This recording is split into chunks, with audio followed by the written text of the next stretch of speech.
शरण की, वेदांत धर्म की, अहिंसा परमो धर्म की, वाणी मातेश्वरी की, विश्व रत्न परम पूज्यतार प्रवर श्रीमद चिंतारण ब्रह्मंडलाचार्य जी महाराज की, श्री दुर्गा ग्रंथाधिराज की, सुदात्म देव की, शुद्ध देशना की परम आराध्य भजनवाणी सदगुरु कारण स्वामी जैन परमात्मा की अमृत रचरती सिद्ध जन सदगुरु तारण करण भवन श्री श्रावकाचार्य जी ग्रंथाधिराज में अवैध समय कृष्टि श्रावक किस तरह मोक्ष के मार्ग में आगे बढ़ता है उसका स्वरूप दर्शा रहे हैं। अभी यहाँ स्वरूप चल रहा है अधर्म का, क्योंकि अधर्म से जो बच जाएगा वही धर्म ध्यान के मार्ग में आगे बढ़ पाएगा। अधर्म से बचना ही धर्म है। अधर्म क्या है तो गुरुदेव ने बतलाया कि अपने चेतन लक्षण निज आत्म स्वभाव को छोड़कर जितने भी विभाव भाव हैं, विकारी भाव हैं, सब क्या है? अधर्म है। गुरुदेव अधर्म की 5 लक्षण कहते हैं। कौन कौन से? पहला लक्षण क्या है? आर्त रोध ध्यान। पहला लक्षण क्या है? आर्त रोध ध्यान। दूसरा लक्षण 4 विकथा। याद करो, 4 विकथा। इसके बाद आगे तीसरा लक्षण सप्त व्यसन। चौथा लक्षण 8 मद और 5वां लक्षण 4 अनंतानुबंधी कसाई। ये अधर्म के क्या है? 5 लक्षण है। इनके रहते रहते जीव के अंतरंग में कभी भी धर्म का शुभारंभ नहीं हो सकता, अर्थात मोक्ष मार्ग का शुभारंभ नहीं हो सकता, अर्थात सम्यक दर्शन का मार्ग नहीं बन सकता। इसलिए इन 5 अधर्म के लक्षण को क्या करना पड़ेगा? छोड़ना ही पड़ेगा। कौन कौन से 5 अधर्म के लक्षण? तो पहला है आर्त रोध ध्यान। हमने कल रोध ध्यान को समझा था। इसे कहते हैं रोध ध्यान। क्रूर परिणाम। कौन से परिणाम? क्रूर परिणाम अर्थात ऐसा परिणाम, इतना क्रूर परिणाम कि पाप कर रहे हो और पाप करने के बाद उसमें क्या मान रहे हो? आनंद मान रहे। इतना क्रूर परिणाम। एक तो पाप किया और ऊपर से पाप को पापना मान के उसमें क्या मान रहे? आनंद मान रहे। पाप करने के बाद दुख तो नहीं हो रहा, पश्चाताप तो नहीं हो रहा, खेद तो नहीं हो रहा, पर क्या कर रहे हैं हम उसमें? प्रसन्नता हो रही है, आ रहा है, उसमें आनंद मान रहा है। ये क्या है? रोध ध्यान है। तो ये रोध ध्यान कहाँ ले जाने वाला है? नरक। कहाँ ले जाएगा? 5 पापों में जो आनंद मानता है वह रोध ध्यान है, और ऐसा रोध ध्यान करने वाला नरक गति में जाएगा। आगे देखते हैं। आर्त ध्यान भी अधर्म का लक्षण है। आ रहा है कौन सा ध्यान? आर्त ध्यान। क्या कहलाता है आर्त ध्यान? दुखित परिणाम। कौन सा परिणाम? अपने आप में अपन बार बार क्या होते रहते हैं? दुखी रहते हैं। उसका नाम क्या है? आर्त ध्यान। आर्त ध्यान भी अधर्म का ही लक्षण है, संसार का ही परिभ्रमण का कारण। देखो ये आर्त ध्यान क्यों चलते हैं, पढ़ेंगे। गाथा क्रमांक 97। बहुत सुंदर स्वरूप गुरुदेव बतला रहे हैं। आरती रुद्र संयुतम ते धर्म अधर्म संयुतम रागादि मिश्र संपूर्णम अधर्मम संसार वाचनम। आरती रुद्र संयुतम। जो जीव आर्त और रोध ध्यान से संयुक्त होता है ते धर्म अधर्म संयुक्त। वो धर्म के नाम पर किससे संयुक्त हो गया? अधर्म में संयुक्त हो गया। रागादि मिश्र संपूर्ण। ये आर्त रोध ध्यान क्यों चलते हैं? ये 8 परिणाम के भी 4 भेद है। कितने भेद हैं? 8 ध्यान के भी कितने भेद हैं? 4 भेद। कौन कौन से?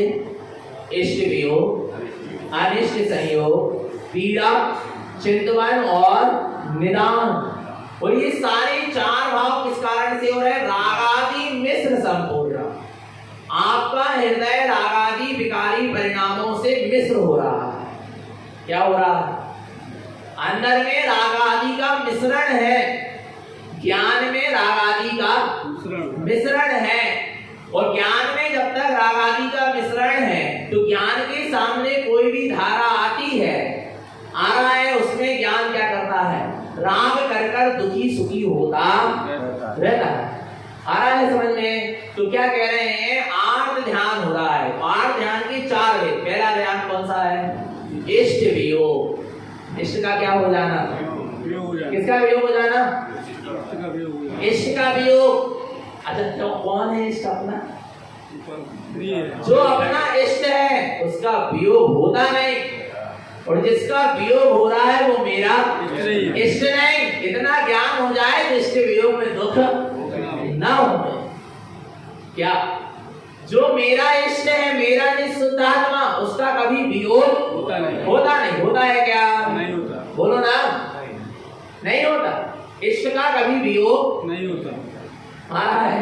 कौन सा इष्ट मगर नहीं आ रहा? निज आत्मा निःशुद्धात्मा, उसका कभी वियोग हुआ नहीं, ना हुआ है, ना आगे होगा। आ रहा है? तो यदि तुमने उसको इष्ट माना है तो आप इष्ट वियोग में कभी दुखी हो सकते नहीं, क्योंकि अपने आत्म स्वरूप का कभी वियोग होता नहीं। आ रहा भगवान का? अपने निज आत्म स्वभाव का कभी वियोग नहीं हुआ। पर जीव ने उस आत्म स्वभाव को इष्ट नहीं माना, और कैसे इष्ट मान लिया? स्त्री, पुत्र, परिवार, धन दौलत, मकान, लाड़ी गाड़ी, शरीर, संयोग आया है, माया, इनको क्या मान लिया? इष्ट मान लिया। और इनका जब क्या होता है? वियोग होता है। और क्यों होगा इनका वियोग? क्योंकि इनका संयोग हुआ है। जिनका संयोग होता है उनका नियम से क्या होता है? और बताएं, यदि वियोग में दुखी नहीं होना है ना तो एक सूत्र पकड़ लो। जिस दिन संयोग होगा उसी दिन उसमें वियोग देखने लगो तो दुखी नहीं होगे। वियोग होने के बाद क्या? जिस दिन क्या हुआ? संयोग हुआ, उसी दिन से तुम क्या देखने लगो? वियोग देखने लगो तो आपको दुख नहीं होगा। आप क्या? पुत्र रत्न की प्राप्ति हुई, संयोग हुआ पुत्र का, पर उसमें आप क्या देखो? वियोग देखो कि ये एक दिन अपने समय से क्या हो जाएगा? चला जाएगा, छूट जाएगा। आपको फिर दुख नहीं होगा। आपको स्त्री का संयोग जिस दिन हुआ उसी दिन उसमें आप क्या देखो? वियोग देखो कि एक दिन ये छूट जाएगी। आपको स्वामी का संयोग हुआ, आ रहा है, पति का संयोग हुआ, उसी दिन आप क्या देखो? इसमें वियोग देखो। इसका एक दिन क्या हो जाएगा? वियोग। तो फिर जिस दिन तुम्हारे स्वामी का पति का वियोग होगा उस दिन तुम रोगे नहीं, गाओगे, दुखी नहीं होगे। नहीं आ रहा भगवान? पहले जिस दिन संयोग हुआ है उसी दिन उसमें क्या देखो? वियोग देखो। आपको धन दौलत का संयोग हुआ है, उल्टे के उदय से आपको संपदा मिली है, संयोग मिला है, पर उसमें क्या देखो? उसी दिन वियोग देख लो। तो आपको जिस दिन वियोग होगा उसमें दुख नहीं आ रहा भगवान? नहीं आ रहा समझ में? आ रहा है? संयोग होता है और हम संयोगों को शाश्वत मान लेते हैं, इसलिए जब उसका वियोग होता है तो हम क्या होते हैं? स्त्री पुत्र परिवार मकान लाड़ी गाड़ी धन दौलत आ रहा है, इनका जिस दिन संयोग हुआ इसी को अपन ने अपना क्या कर लिया? मान। एक तो अपना मान लिया और इनको शाश्वत मान लिया, ये हमेशा मेरे साथ। और फिर क्या हो रहा है? और वियोग हो रहा है तो फिर क्या होता है? दुखी हो रहा। क्यों हो रहा है? जब पता ही था कि क्षण बोलना, पर नहीं माना ना, शाश्वत मान लिया, हमेशा सदा सदा के लिए मान, इसलिए क्या हो रहा है? वियोग में दुखी हो रहा है। आ रहा भगवान आत्मा? तो आप इष्ट के वियोग में दुखी तो नहीं होना। अच्छा, कौन कर देता है दुखी? पता कौन कर? राग आदि मिश्र संपूर्ण। कौन? राग। तुमने जो पर वस्तु को पर संयोग के प्रति जो तुमको क्या था?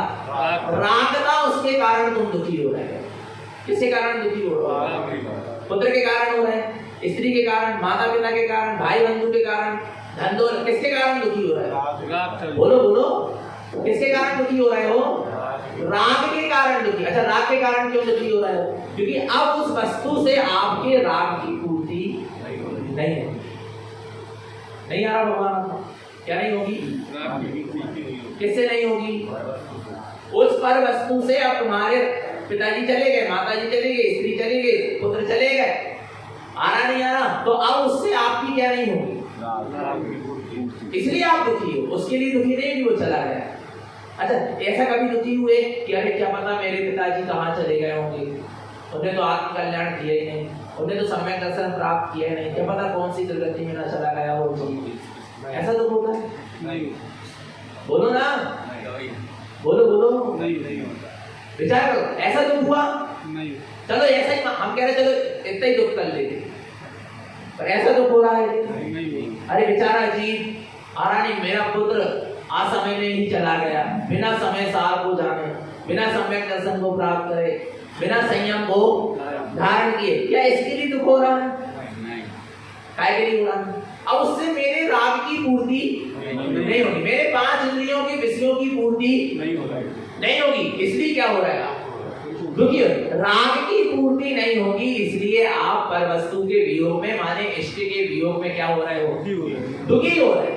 इसके अलावा दुख का और कोई दूसरा कारण? और देखो, जब कोई इष्ट का वियोग होता है तब व्यक्ति यही कह के होता है।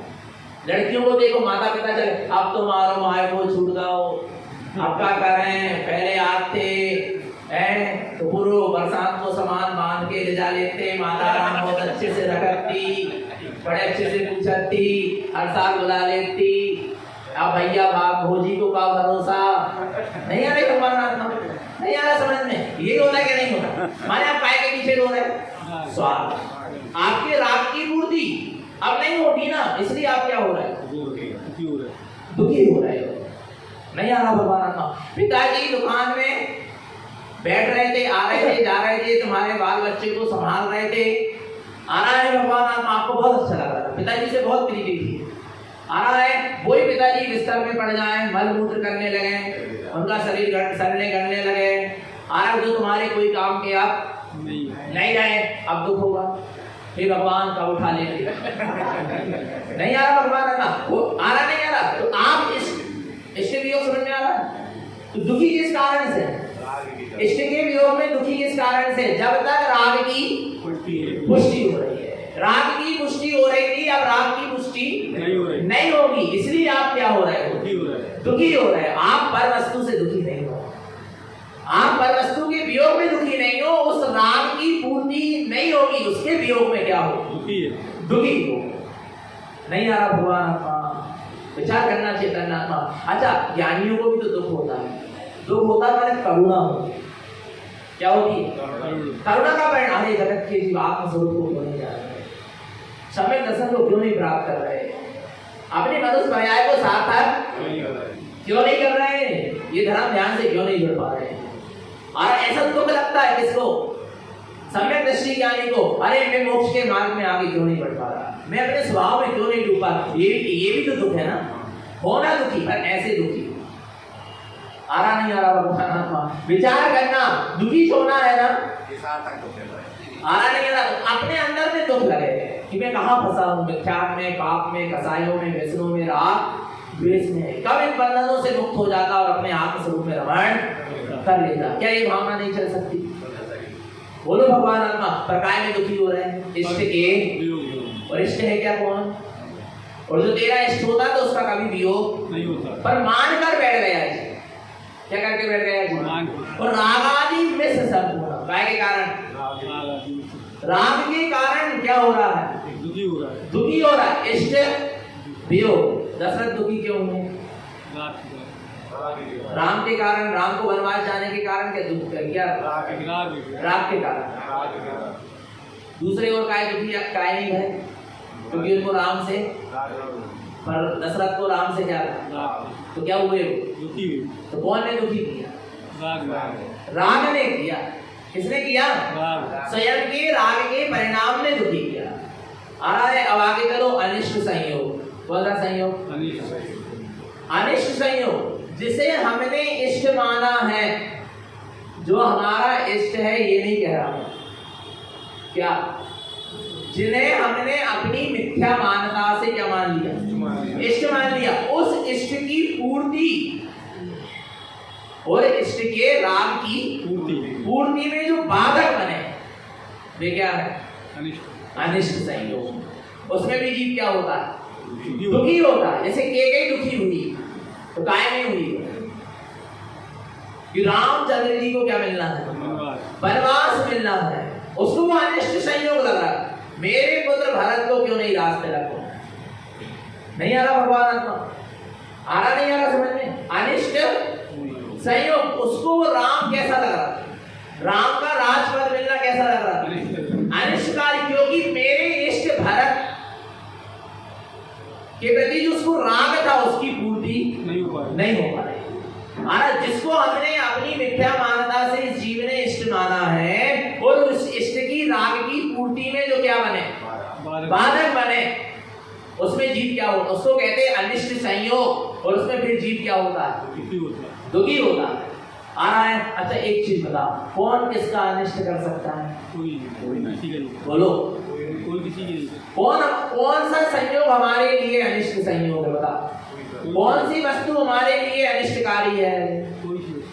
कोई भी पर वस्तु हमारे लिए अनिष्टकारी नहीं है। पता है, यदि अनिष्टकारी कुछ है अपने लिए, तो जो मेरे इष्ट आत्म स्वभाव में बाधा बन रहा है, बाधा बन रही। कौन?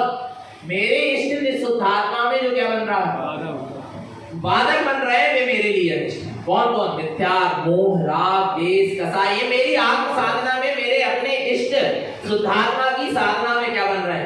बाधक बन रहा है, इसलिए ये अनिष्ट। इसके अलावा दुनिया में और कुछ अनिष्ट नहीं है। पर जीव इसको क्या, किसी एक पर वस्तु को इष्ट मानता है, और एक किसी दूसरी पर वस्तु को अनिष्ट मानता है। जिससे राग की पूर्ति हो रही है इसको इष्ट मान रहा है, जिससे राग की पूर्ति नहीं हो रही इसको क्या मान रहा? अनिष्ट मान रहा हूं। आना भगवान आत्मा, और दुखी होता है। क्या होता रहता है?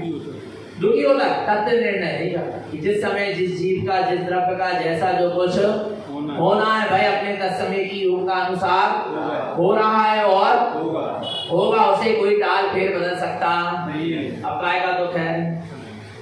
बोलो ना, अब काय का दुख है? कुछ दुख है क्या? पर तत्व निर्णय नहीं है, भेद ज्ञान नहीं है, वस्तु स्वरूप का निर्णय नहीं है। इसलिए जीव क्या होता है? इष्ट वियोग और अनिष्ट संयोग में क्या होता है? और ध्यान रखना, जैसे केकई ने भरत को इष्ट मानी थी, तो राम को क्या मान रही है? अनिष्ट। ऐसा होगा, किसी एक पर वस्तु को इष्ट माना है, माने कहीं ना कहीं दूसरी वस्तु क्या होगी? अनिष्ट होगी। यानी तुम पुण्य के उदय को भी इष्ट मान रहे, तो पाप के उदय को क्या मानोगे? अनिष्ट। आ रहा नहीं आ रहा भगवान आत्मा? ऐसा होगा नियम से। भगवान आत्मा आ रहा है, वो तो बिरला जीव होगा जो किसी को इष्ट मानेगा, पर उसके विपरीत में किसी को अनिष्ट नहीं मानेगा। आ रहा नहीं आ रहा? ऐसा कौन होगा? वही बिरला होगा। आ रहा भगवान आत्मा, समझना चेतना। इष्ट वियोग और अनिष्ट संयोग। कौन सा संयोग? पता है, जीव अपने राग की पूर्ति के लिए, किसके लिए? किसके लिए? अपनी राग की पूर्ति के लिए जीव आ रहा है, फुकट में दूसरों से दुश्मनी ले लेता है। कैसे? व्यर्थ में क्या ले लिया? दूसरों से दुश्मनी ले लेता। किसके पीछे? अपने राग की। अच्छा एक चीज बताओ, भरत की इच्छा थी क्या राजगद्दी में बैठने की? नहीं। बोलो ना, नहीं थी। तो कब तो केकई को कब मिल रहा तो भरत के राजगद्दी में बैठा ले? मेरा राग नहीं आ रहा भगवान आत्मा? नहीं आ रहा? राम को शत्रु बना के सामने खड़ा कर दिया इस राग। नहीं आ रहा भगवान आत्मा समझने? विचार करना। नहीं आ रहा? ये अपने जीवन में देखो, कहीं हम किसी को इष्ट और किसी को अनिष्ट तो नहीं मानते। ऐसा होता है, ऐसा होता चला जाता। और आपको पता है, राग किसी एक से राग करके होता। राग भी क्या है आपको पता है? तुलनात्मक होता है। क्या होता है? बता दें कैसा होता है? बताएं क्या? आ रहा है आपको समझ? जैसे सुनो, घर में देवरानी जेठानी या भाई क्या है? दो भाई हैं, दोनों भाई का आपस में क्या है? विरोध है। पर जब तीसरा व्यक्ति आएगा तो दोनों का राग सामने आने खड़ा हो जाएगा। नहीं आ रहा समझ? जैसे एमपी और झारखंड की टीम क्रिकेट खेले तो आप एमपी वाले हो तो आपको क्या लगेगा, एमपी जीतना चाहिए। पर जब भारत और पाकिस्तान का युद्ध होगा, वो मैच होगा, तो क्या होगा, फिर झारखंड और सब हमारे हैं। नहीं, राग समझ में आ रहा है, नहीं आ रहा समझ, आ रहा समझ में कि समझो, क्योंकि राग अंदर भरा। पर हम तो कह रहे हैं आत्मा छोड़ो, अगर राग ही नहीं समझो, ये राग है और ये राग ऐसा ऐसा है और ये इतना दुख देने वाला है, तो क्या हो जाएगा, बोलो ना, छूट जाए। नहीं आ रहा भगवान आत्मा समझ में। ये राग की क्या है, ये राग की स्थिति है, ये राग की अवस्थाएं है। आ रहा है, द्वेष कहीं नहीं होता। क्या होता है, हर स्थिति में क्या होता है, राग होता है। द्वेष के पीछे भी क्या छुपा है, राग छुपा है। भरत राम से द्वेष हुआ केकई को, तो क्या छुपा था उसके लिए, राग। राग नहीं होता तो द्वेष नहीं होता। इसलिए अपन कहते हैं हमारे देव वीतरागी, हमारे देव क्या है, अच्छा द्वेष नहीं बीता क्या उनका, राग से रहित है, क्या द्वेष से रहित नहीं है, देव द्वेष से भी तो रहित। पर ऐसे कौन कहती है हमारे देव वीत द्वेषी है, क्या कह देते हैं, वीतरागी है। क्योंकि जहां राग बीत जाएगा वहां द्वेष भी बीत जाएगा, जहां राग छूट जाएगा वहां द्वेष भी क्या हो जाएगा, छूट जाएगा। और भगवान आत्मा ज्ञान की एक साधना है जो कौशल्या ने करी। किसने करी, क्या कौशल्या को राग नहीं था राम से, बोलो ना, खुद की कोख से जन्मा था। भगवान आत्मा कितना राग नहीं रहा होगा, और अपने पुत्र को अपने सामने से कहा जाते देख रही, बर्बाद हो निर्दोष पुत्र। हाँ, दोष होता, कुछ गलती होती, कुछ दंड दिया जाता तो बात अलग थी। पर ज्ञान की कितनी साधना उस कौशल्या के, कि उसके ज्ञान ने राग होने पर भी, राम से राग होने पर भी कौशल्या के ज्ञान ने भरत से द्वेष नहीं होने दिया, केकई से द्वेष नहीं होने दिया। नहीं आ रही आपको समझ, क्या नहीं आया, राम से क्या होने पर, राम होने पर भी उसके कौशल्या के ज्ञान में इसने भरत से द्वेष नहीं किया, उसको भी पुत्रवत माना। केकई से द्वेष नहीं किया क्योंकि उसके ज्ञान में तत्व निर्णय चल रहा था। राम के परिणमन में ऐसा ही लिखा होगा। इसमें राम के कर्म का दोष है, इसमें केकई और मंत्रा और जो भी थे भरत का कोई दोष नहीं आ रहा। भगवान क्या हमारे ज्ञान में इतनी साधना चल रही है, हम ये नहीं कह रहे तुम सबको छोड़ राग करो ना, पर ज्ञान में इतनी सजगता रखना कि एक के राग के पीछे दूसरे से द्वेष न हो जाए, इतनी साधना। मत छोड़ो राग को, नहीं आ रहा भगवान, नहीं छूट पा रहा राग, कोई बात नहीं, पर राग में ज्ञान इतना सजग होना चाहिए कि भैया मेरे राग में कहीं मैं दूसरे को द्वेष, दूसरे से द्वेष न कर, विरोध करके न बैठ जाऊं।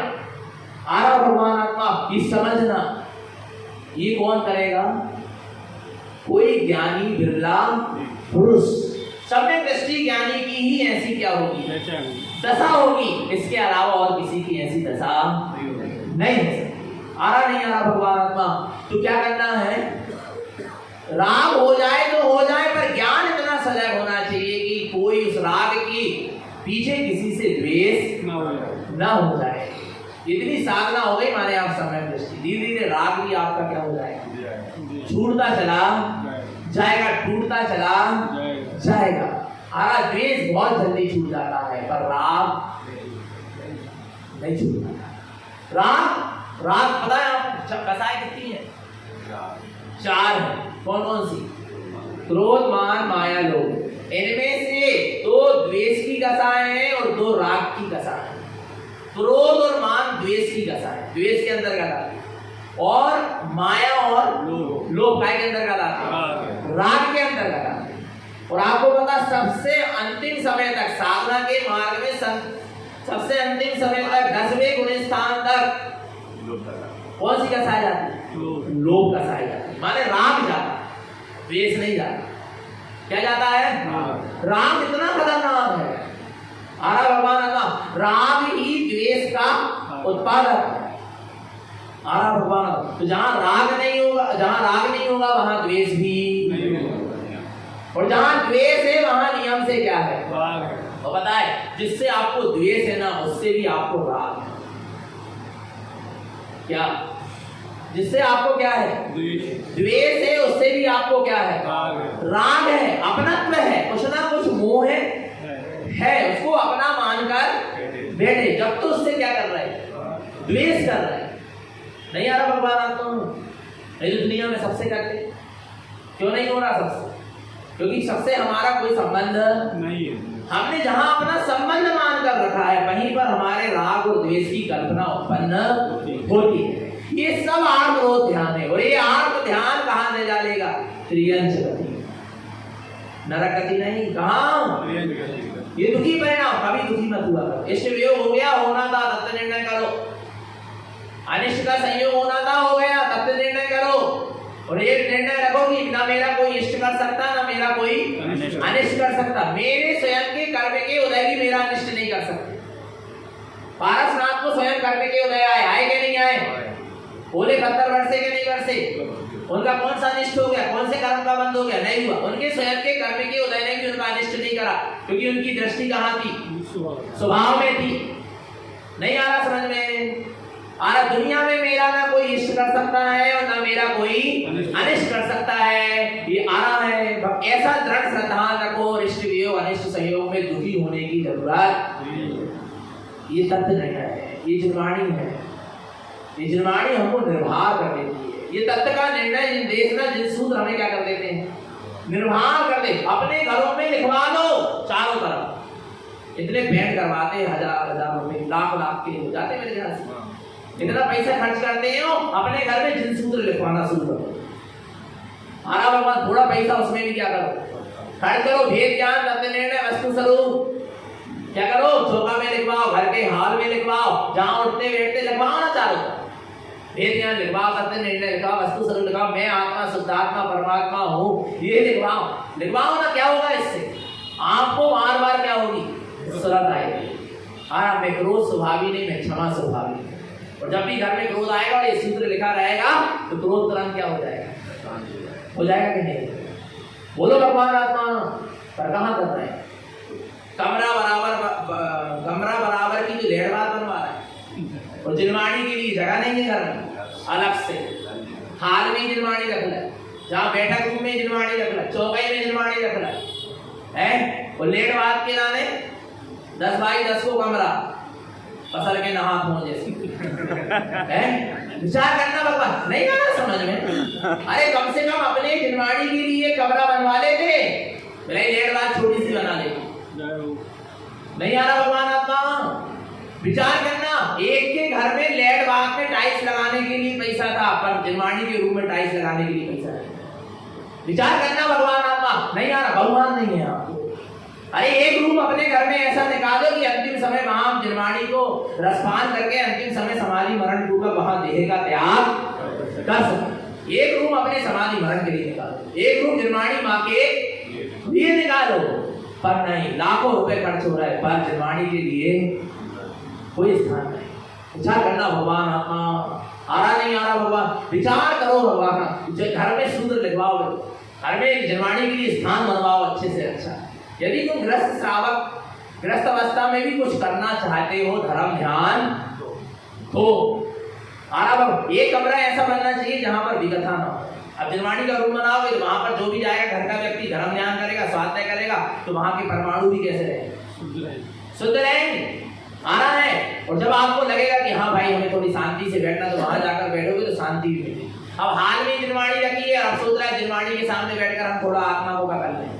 यहाँ तो हाल में तो नाना प्रकार की कथाएं हुई हैं, राग देश की कथाएं हुई, वही परमाणु क्या है, घूम रहे फेर रहे हैं। अब कहाँ तुम्हें है, चौका में जिनवाणी रखी, वही आलू प्याज लहसुन की झोंक लग रही है, अनंत जी स्वाहा हो रहा है, कत्ल खाना है, वही तुमने क्या रख ली, जिनवाणी रख ली।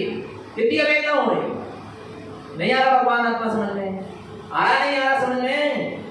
अब बोले भैया घर में, हाँ जिनके घर में बिल्कुल भी व्यवस्था नहीं है वो घर में भी जिनवाणी होगा।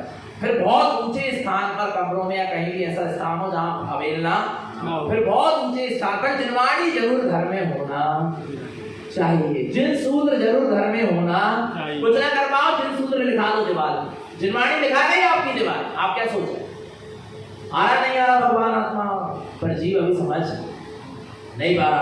आ रहा तो आर्त रोध ध्यान, जिनवाणी जिन सूत्र का चिंतन करो, तत्व निर्णय करो तो आर्त रोध ध्यान नहीं होगा। इष्ट वियोग अनिष्ट संयोग में हमको दुखित परिणाम नहीं होगा। आगे चलो, पीड़ा चिंतन, शरीर में कोई क्या हुआ, रोग हुआ और उसका बार बार क्या करना है, बोले बहुत तकलीफ, बहुत दर्द हो रहा, बहुत दर्द हो रहा, ऐसी भयानक भैया भयानक बीमारी भई थी, ऐसे बार बार वही को क्या कर रहा है चिंतन। तो उसी जाति की कर्म फिर क्या करेंगे, बनेंगे, फिर असाधा का होगा और नया नया आए, क्योंकि आप उसी का बार बार क्या कर रहे हैं, जिसका बार बार चिंतन करोगे वैसी कर्म धारा फिर क्या होगी, बनती चली जाएगी। नहीं आ रहा भगवान आत्मा समझ, बार बार चिंतन कर रहे हैं शरीर की पीड़ा और ऐसी भावना में, अरे भैया उनके ऐसे रोग भाव हमें ना हो जाए।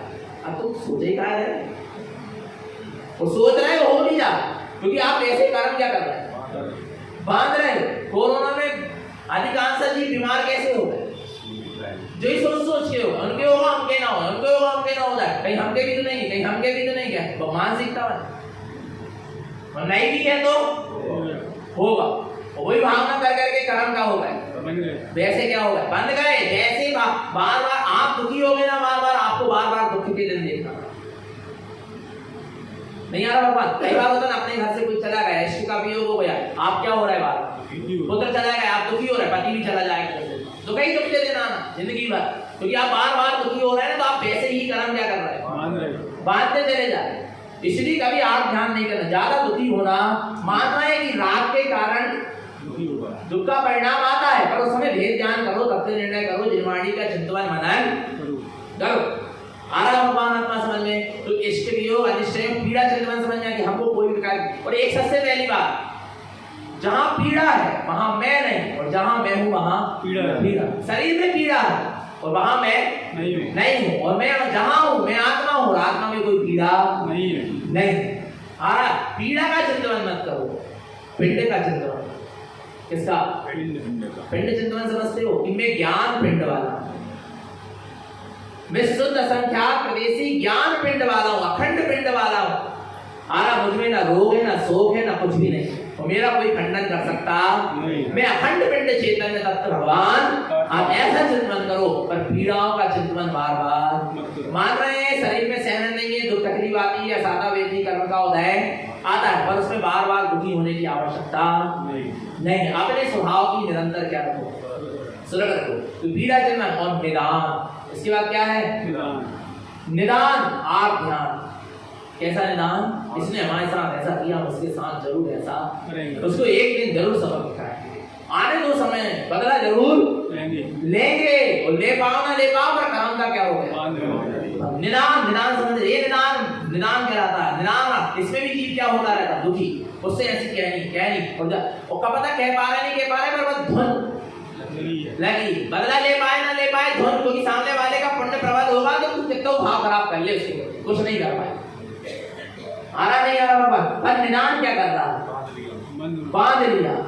आ रहा नहीं, ये निदान नाम का क्या है, आध्यान। और निदान कैसा कर लेता है, स्वर्ग आदि की निदान कर लेता है, पुण्य आदि का निदान कर ले, ऐसे भी निदान कर, शुभ निदान भी होते हैं और अशुभ निदान भी, और अशुभ निदान में आर ध्यान आता है, क्या आता है, बार बार दुखी परिणाम हो रहा क्या नहीं हो रहा, जब तक सामने वाले से बदला ले नहीं ले तब तक क्या चलता रहता है, दुखी परिणाम आ रहा। जब तक जो चीज का निदान मान ले कि ऐसा करूंगा ही, और जब तक वो कर ना लो तब तक क्या लगी रहती, आकुलता विकल्प लगा रहता है, और फिर निरंतर कर्म का क्या होता है, निदान मत मानो। क्या मत मानो, किसी से भी निदान मत मानो, और किसी भी स्थिति में निदान मत मानो। तत्व निर्णय सामने को, जो होना है वही होगा, मेरे निदान मानने से कुछ नहीं। आ रहा नहीं आ रहा भगवान का, तो ये आर ध्यान से बचो। जो आर ध्यान करता है वो नियम से कहा जाता है त्रियंश गति, और त्रियंश गति में ये मत समझ लेना कि पशु पक्षी होगा। त्रियंश गति में निगोदिया से लेके एक इंद्री, दो इंद्री, तीन इंद्री, चार इंद्री, संगी असंगी पंचेंद्री सब है। मच्छर मक्खी चीड़ा चीड़ी खुद्दा फुद्दी सब तिर्यंत गति के जीव है। आरा भगवान आत्मा निगोदिया जीव भी तिर्यंत गति का जीव है। इसमें स्थावर काय के जो जल काय, अग्नि काय, वायु काय, पृथ्वी काय, वनस्पति, ये भी सब क्या है? तिर्यंत गति के जीव है। अपन क्या सोचते तिर्यंत गति माने अच्छा नरक गति ज्यादा खतरनाक थे तिर्यंत गति। आप कह रहे हो पहले तो नरक ही कहे नहीं आ रहा। अपन क्या समझ लेते कि पशु पक्षी बस ही क्या है?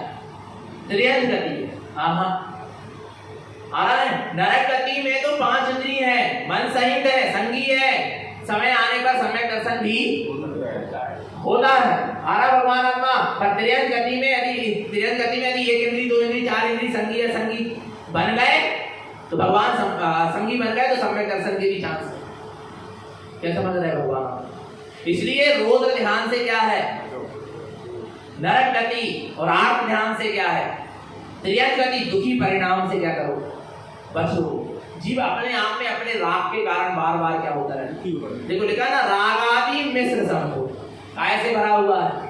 रागादि के मिश्र परिणाम से। और आपको पता है रौद्र ध्यान तो छूट जाता है। रौद्र ध्यान तो क्या होता जाता है? अगर सम्यक दृष्टि को थोड़ा होता है पर उसका भी क्या होता जाता है? छूटता। प्रति प्रतिमाधारियों का भी रौद्र ध्यान क्या होता जाता है? छूटता जाता है। मुनि राजों का तो छूट ही वो किंचित भी 5 पापों में आनंद नहीं मानते, क्योंकि 5 पापों का पूर्ण रूप से उन्होंने क्या कर दिया? त्याग कर दिया। परंतु ये आर्त ध्यान 6वें गुण स्थान तक चलेगा। कहां तक? 6वें गुण स्थान का साधु भी आर्त ध्यान कर लेता है। कौन सा आर्त ध्यान चलता है? ये निदान मन। कौन सा? 6वें गुण स्थान तक जाएगा ये निदान मन। आर्त ध्यान मैंने इतनी तपस्या करा तो मुझे स्वर्ग मिलना चाहिए, ये निदान। मैंने इतनी तपस्या करा मेरे को अब चक्रवर्ती राजा महाराजा के पद मिलना चाहिए, ये साधु अवस्था तक में जाता है। 6वें गुण स्थान तक क्या हो जाता है? निदान का परिणाम हो जाता है भगवान। आर्त ध्यान माने खतरनाक है रौद्र ध्यान से। किसे? रौद्र ध्यान से। दोनों ही खतरनाक है, दोनों दुर्गति के कारण है, पर रौद्र ध्यान से अधिक ज्यादा क्या है? आर्त ध्यान क्या है? खतरनाक है भगवान आत्मा। समझ लेना चेतन आत्मा। क्योंकि देखना राग की पूर्ति कितने समय के लिए होगी? थोड़े समय के लिए। और राग की पूर्ति में प्रसन्नता हो रही है तो कौन सा ध्यान है? रौद्र ध्यान है ना। आनंद मानना, 5 पापों में क्या करना? आनंद मानना। तो आपके राग की पूर्ति हुई तो उसमें आप क्या होगे? आनंदित होगे। राग की पूर्ति होगी तो उसमें आनंदित होगे ना। रौद्र ध्यान है। और राग की पूर्ति कितनी देर के लिए होगी? थोड़ी देर के लिए होगी। राग की पूर्ति थोड़ी देर के लिए ही होती है तो आपका रौद्र ध्यान थोड़ी देर ही चलेगा, आनंद मानने वाला राग में। परंतु दुखी परिणाम निरंतर चलेगा।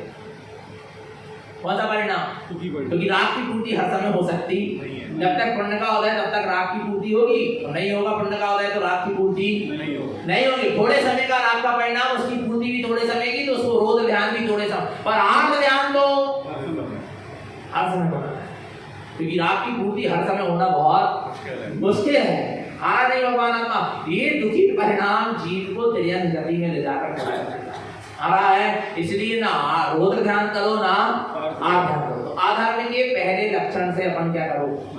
बचो। आ गया समझ में? बचना है क्या नहीं बचना?